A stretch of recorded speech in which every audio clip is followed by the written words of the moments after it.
जय मसीह की सभी भाई बहनों को फिर से एक बार स्वागत है हमारे इस चैनल में, जिसमें हम कोशिश करते हैं कि हम कम से कम समय में आपको प्रभु के वचनों को आप तक पहुंचाने पाए। और हमारी प्रार्थना यही रहेगी कि ये चैनल आपके जीवन में आशीष का कारण हो। तो आइए आज का विषय हम शुरुआत करेंगे। आज का जो मेरा विषय है वो है इंटरटेस्टामेंटल पीरियड। जी हाँ, ये बहुत सारे लोगों के लिए एक नया विषय होगा या किसी ने इसके बारे में कभी सुना नहीं होगा, लेकिन ये बहुत ही मुख्य चीज़ है जो मैं आपको बताना चाहता हूँ कि मलाकी और जॉन द बैप्टिस्ट के बीच का जो गैप है वो करीब 400 साल है। 400 साल इसे साइलेंट ईयर भी कहा जाता है। इसका मुख्य कारण ये है कि किसी ने भी इस 400 साल के बीच में परमेश्वर की आवाज़ को नहीं सुना, ना ही कोई स्वर्गदूत किसी के बीच में प्रकट हुआ, ना ही कोई भविष्यद्वक्ता इस 400 साल के बीच में कोई था। तो अंत में जो भविष्यद्वक्ता थे जो हमने देखा वो था मलाकी। उसके बाद हम देखते हैं यूहन्ना बपतिस्मा देने वाले के जो पिता थे जकरिया, वो जब मंदिर में गए तब परमेश्वर की आत्मा ने उससे बातें किया। तो ये 400 साल के बीच में क्या हुआ? अगर हम नया नियम को अगर हम देखेंगे तो बहुत सारे सवाल हमारे बीच में उठते हैं कि नए नियम में कुछ लोग हैं जो पुराने नियम में हमको कहीं पे भी नहीं दिखाई दिए, जैसे कि फरूसी लोग, सदूकी लोग। ये कुछ ऐसे लोग हैं जो हमें पुराने नियम में कहीं नहीं दिखाई दिए। और अगर हम देखेंगे तो नए नियम में रोम का शासन था और टैक्स कलेक्टर्स आ गए, तो बहुत सारी नई चीज़ें थी जो पुराने नियम में हमने नहीं देखा। तो आज हम ये समझने की कोशिश करेंगे कि इस दौरान में, इस समय में क्या हुआ। जैसे कि हमने हमारे पुराने वीडियो में आपको एक ओवरव्यू दिया था, एक टाइमलाइन दिया था आदम से लेकर मलाकी तक। तो आखिरी का कुछ भाग बच गया था जो आज मैं कवर करना चाहूँगा। तो मैं विश्वास करता हूँ इस वीडियो के अंत तक आपको एक क्लैरिटी मिल जाएगा जो ओल्ड टेस्टमेंट से लेकर न्यू टेस्टमेंट के बीच में क्या हुआ, आपके जहन में क्लियर हो जाएगा और ये आपके जीवन में आशीष का कारण होगा। ये समझना इसलिए ज़रूरी है क्योंकि अगर हम ये समझेंगे तो ही हमें समझ में आएगा कि ओल्ड टेस्टमेंट जो हिब्रू में लिखा गया था वो ग्रीक में न्यू टेस्टमेंट क्यों लिखा गया। तो आइए शुरुआत करते हैं। इंटरटेस्टामेंटल पीरियड के बीच में, इस समय में क्या क्या घटनाएं हुई। सबसे पहली बात, इस दौरान बहुत सारे हिस्टोरिक बुक्स लिखे गए, ऐतिहासिक किताबें लिखी गई, यहूदियों के लिए बहुत सारे कमेंट्रीज लिखे गए और एपोक्रिफा लिखा गया। एपोक्रिफा ये एक ग्रीक वर्ड है जिसका अर्थ होता है हिडन या छुपा हुआ किताब। ये कुछ 13 किताबें हैं जो हम देखते हैं जो इस दौरान लिखे गए थी। हम जो बाइबल फॉलो करते हैं वो उसे प्रोटेस्टेंट बाइबल कहते हैं। जी हाँ, बाइबल्स में भी बहुत सारे टाइप है। अगर परमेश्वर की इच्छा हुई तो आने वाले समय में मैं एक स्टडी दूंगा आपको डिफरेंट टाइप्स ऑफ बाइबल पे। ये जो अभी आपके सामने जो कैनन है वो कैथलिक बाइबल का है। हमारे प्रोटेस्टेंट बाइबल में 39 किताब है ओल्ड टेस्टमेंट में, लेकिन कैथलिक बाइबल में टोटल 46 बुक्स है उनके ओल्ड टेस्टमेंट में, जो मैंने हाईलाइट किया हूँ, जैसे कि तोबित है, जूडिथ है, 1 और 2 मैकबीज है, विजडम है, सिराक है और बारूक है। ये सारी किताबें जो है वो हमारे बाइबल में नहीं है लेकिन कैथलिक बाइबल्स में है। तो ये सारे किताब हमारे बाइबल से निकाल दिया गया। उसका मुख्य कारण ये था कि यहूदी लोग इस किताब को नहीं मानते हैं क्योंकि ये किताब, स्कॉलर्स का मानना ये है कि परमेश्वर की आत्मा की अगुवाई से नहीं लिखा गया था। ये सारे किताब इस साइलेंट पीरियड के दौरान लिखे गए थे। और अगर हम देखेंगे 1611 में जो first king James version print हुआ था उसमें भी एपोक्रिफल बुक्स थे। मार्टिन लूथर किंग ने जब जर्मन बाइबल उन्होंने ट्रांसलेट किया तो उन्होंने एपोक्रिफल बुक को एक अलग सेक्शन में डाल दिया, मतलब ओल्ड और न्यू टेस्टमेंट के बीच में उन्होंने इस अपोक्रिफा को डाल दिया और उन्होंने मेंशन कर दिया कि ये परमेश्वर की आत्मा की अगुवाई में लिखा हुआ किताबें नहीं है।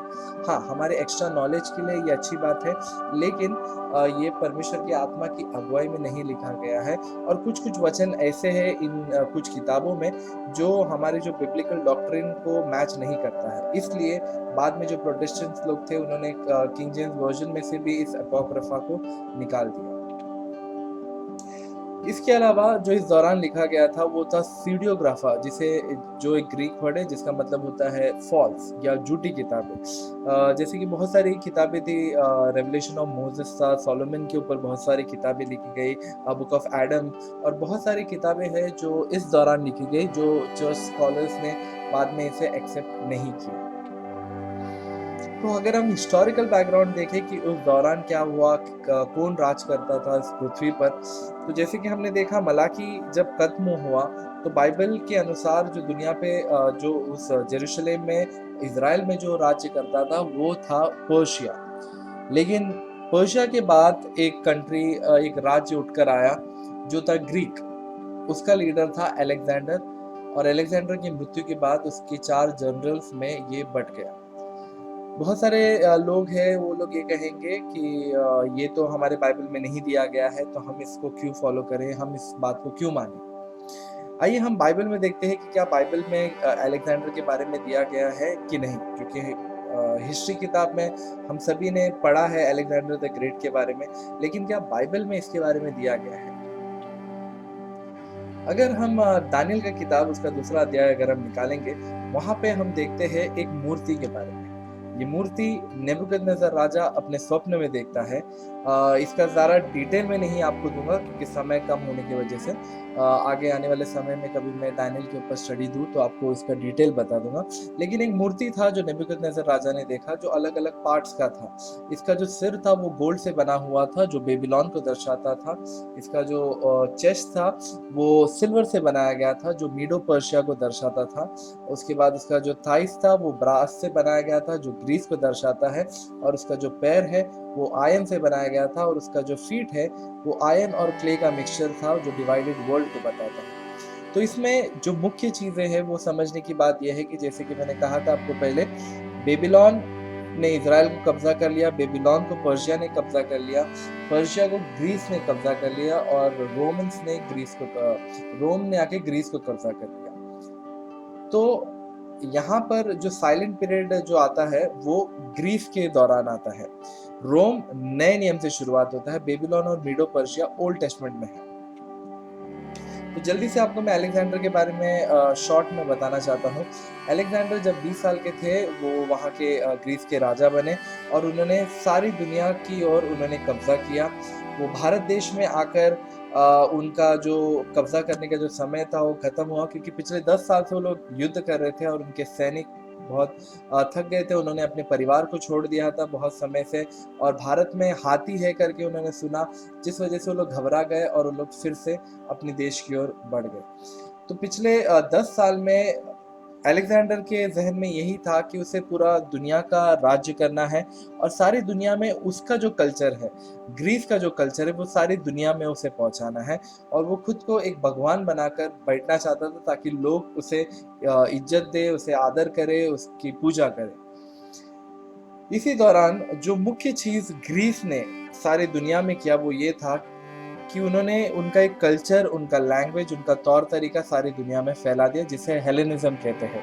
हेलेनिज्म जो है एक ग्रीक वर्ड है, हेलास, जिसका मतलब है उनका खुद का भूमि। अगर हम इसे जोड़ने की कोशिश करें तो हम कह सकते हैं कि जिस तरह से अंग्रेज भारत देश में आ गए और उन्होंने उनकी भाषाएं हमें सिखाए, उनका तौर तरीका हमें सिखाया, उनका कपड़ा पहनने का तरीका हमें सिखाया, जिस वजह से आज हम इंग्लिश बोलते हैं, वैसे कपड़े हम पहनते हैं। उसी तरह से उस समय में अलेक्जेंडर ने दुनिया भर में ग्रीक लैंग्वेज फैला दिया, और उनका जो कपड़ा था, तौर तरीका था, वो पहना, वो लोगों तक पहुंचा दिया। लेकिन अलेक्जेंडर की मृत्यु के बाद उसका जो राज्य था उसके 4 जनरल्स पे बांट दिया गया, और इसमें जो 2 मुख्य जनरल्स है जिसके बारे में आज हम सीखेंगे वो है सेल्यूकस, जो नॉर्थ या सीरिया का राजा हुआ, और टॉलमी जो साउथ या इजिप्ट का राजा हुआ। तो जैसे कि हम देखते हैं, ये टॉलमीज और सेल्यूकस जो था, इनके बीच में हमेशा युद्ध होते रहता था, और इन दोनों राज्य के बीच में जो था वो इज़राइल पड़ता था। तो जेरूशलेम में कभी टॉलमीज का राज्य हो जाता था, कभी सेल्यूकस का राज्य हो जाता था, और इनकी जो पीढ़ियाँ थी वो लोग हमेशा युद्ध करते रहते थे। और कभी टॉलमी जेरूशलेम में राज करता था, और कभी सेल्यूकस जो है जेरूशलेम पे राज करता था। तो इसलिए जब टॉलेमी का राज्य चल रहा था इज़राइल के ऊपर, जो टॉलेमी टू था, उसका जब राज्य चल रहा था, तो 200 बीसी में इजिप्ट के अलेक्जेंड्रिया में उन्होंने क्या किया, उन्होंने 70 स्कॉलर्स की मदद से जो ओल्ड टेस्टमेंट जो हिब्रू में था, उसको उसने ग्रीक में ट्रांसलेट किया।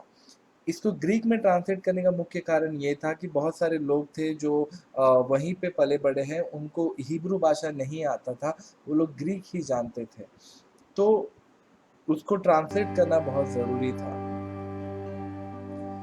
उसके बाद एंटियोकस एपिफेनीस जो सीरिया के जो राजा थे, जब उनका कब्जा हुआ जेरूशलेम पर, उन्होंने क्या किया, उन्होंने यहूदियों के जो तौर तरीके थे, उनका जो धर्म था, उनका जो नियम था, उस सब का उसने विरोध किया। उसने डेली सैक्रिफाइस जो डेली बलिदान करना होता था मंदिर में, वो उसने रोक दिया। उसने परमेश्वर के अति पवित्र स्थान में, मंदिर के अति पवित्र स्थान में उसने ज़्यूस अपोलो का मूर्ति उसने वहाँ पे रख दिया।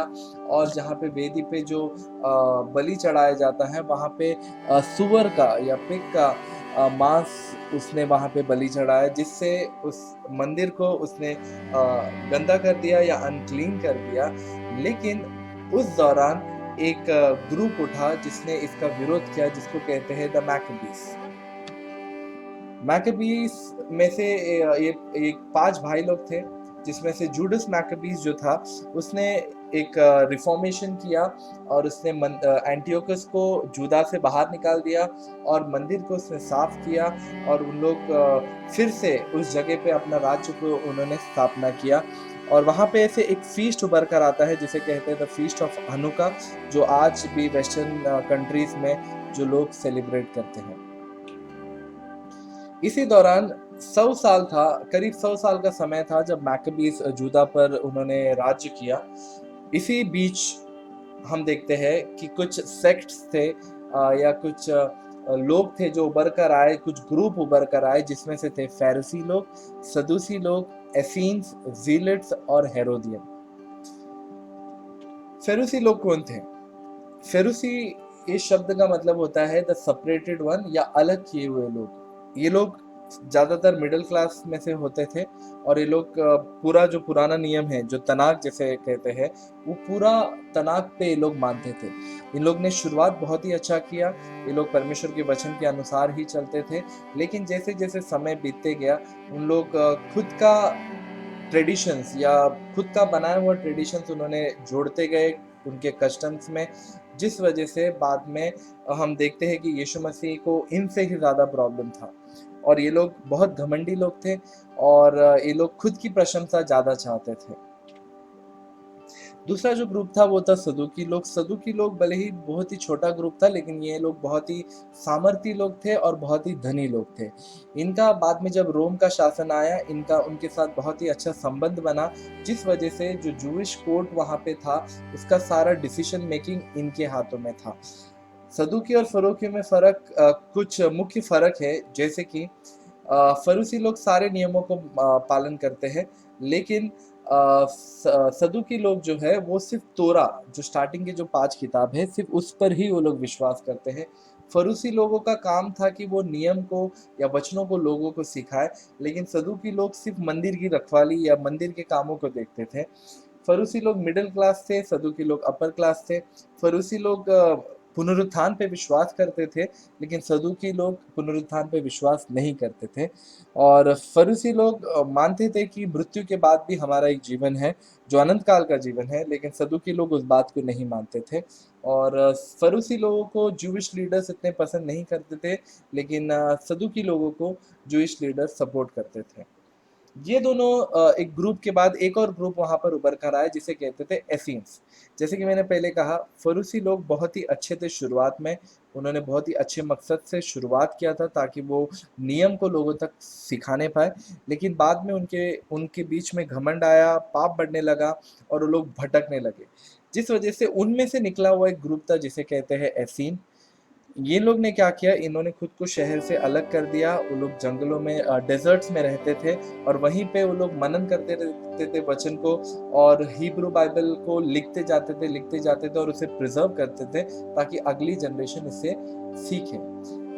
माना जाता है कि जॉन द बैप्टिस्ट जो था वो भी एसीन के ग्रुप से था। जब ग्रीस का जब राज्य खत्म होने को आया 63 बीसी में रोमन का जब कब्जा दुनिया भर छा रहा था, तब पॉम्पी नामक एक जनरल था जो यरूशलेम में आया और उसने यरूशलेम पर अपना राज्य को शुरुआत किया। तो एक टाइमलाइन था, यरूशलेम सबसे पहले बेबीलोन ने कब्जा किया, नेबुकदनेस्सर राजा ने, उसके बाद उस पर अलेक्जेंडर का राज्य आया, और अब हम देखते हैं कि पॉम्पी द ग्रेट था जो 63 बीसी में आकर यरूशलेम के ऊपर वो राज करता है। इसी दौरान उन्होंने यहूदियों के बीच में से एक व्यक्ति को चुनकर वहां पे उनका राजा बनाया, जिसे कहते हैं हेरोद, जिसका नाम था हेरोद। हेरोद जो था वो ईडमाइट था। ईडमाइट मतलब एसाव की संतान। याकूब और एसाव के संतान के बीच में हमेशा से युद्ध होते आया था। अगर हम पुराना नियम अगर हम पढ़ेंगे तो ये दोनों सेक्ट के जो लोग हैं एक दूसरे को पसंद नहीं करते थे, जिस वजह से जब हेरोद को वहां का राजा बनाया गया तो लोग उसे पसंद नहीं करते थे। लेकिन लोगों के बीच में एक पसंद होने के लिए या उनके बीच में पॉपुलर होने के लिए हेरोद ने जो सोलोमन का जो मंदिर था जो तोड़ दिया गया था, बाद में जो रिनोवेट किया गया, उस मंदिर को उसने और एक्सटेंड किया और बड़ा बनाया। जो उसके आउटर कोर्ट्स थे वो सारे कोर्ट्स उसने बनाया, जो हम देखते हैं बाद में 70 एडी में जिसे तोड़ दिया गया, जिससे यीशु मसीह का भविष्यवाणी पूरा होता है। तो ये था कुछ चीजें जो इस दौरान हुआ। अगर मैं आपको एक समरी दे दूं, फिर से एक बार कहना चाहूंगा, मलाकी के बाद जो 400 साल का जो साइलेंट पीरियड था, उसमें अलेक्जेंडर द ग्रेट ग्रीस की ओर से उन्होंने सारी दुनिया पर राज किया। उन्होंने उनकी भाषाएं लोगों को दिया, उनकी जो तौर तरीके, कपड़ा पहनने का तरीका वहां से हमें आया। उसमें 2 मुख्य जनरल्स थे, उसकी मृत्यु के बाद 4 हुए, लेकिन हमारे ये जो साइलेंट पीरियड में 2 मुख्य जनरल का भाग है। जो पहला है वो है टॉलेमी, जिसने सेप्टुएजिंट मतलब ग्रीक ओल्ड टेस्टमेंट बनाया, और उसके बाद हम देखते हैं एंटियोकस एपिफेनीज था जो हम देखते हैं जिसने मंदिर को अनक्लीन किया और उसने वहां पे सैक्रिफाइस किया, ज़ूस अपोलो का मूर्ति वहां पे रखा। लेकिन उनका विरोध में मैकबियन जो भाई लोग थे उन लोग निकले और उनका विरोध किया, और वहां से एक नई शुरुआत हम देखते हैं यहूदियों के जीवन में हुआ। लेकिन 63 बीसी में रोमन्स आए, उन्होंने फिर से यरूशलेम पे कब्जा किया और उसके बाद हेरोद को वहां का राजा बना दिया, और हेरोद ने एक मंदिर जो परमेश्वर का मंदिर था उसने उसे रिनोवेट किया। तो इस वजह से हम देखते हैं यहाँ पे किस तरह से फरूसी लोग, सदुकी लोग आए, और न्यू टेस्टमेंट ग्रीक में क्यों लिखा गया था, उसका मुख्य कारण ये था। अगर आपको ये वीडियो पसंद आया हो तो आप लोग लाइक कर सकते हैं। अगर आपको कोई डाउट है या कोई सवाल है तो आप लोग कमेंट सेक्शन में डाल सकते हैं, मैं कोशिश करूँगा कि आपको उसका जवाब दे। ये वीडियो आपके जीवन में आशीष का कारण हो। Thank you so much. प्रभु यीशु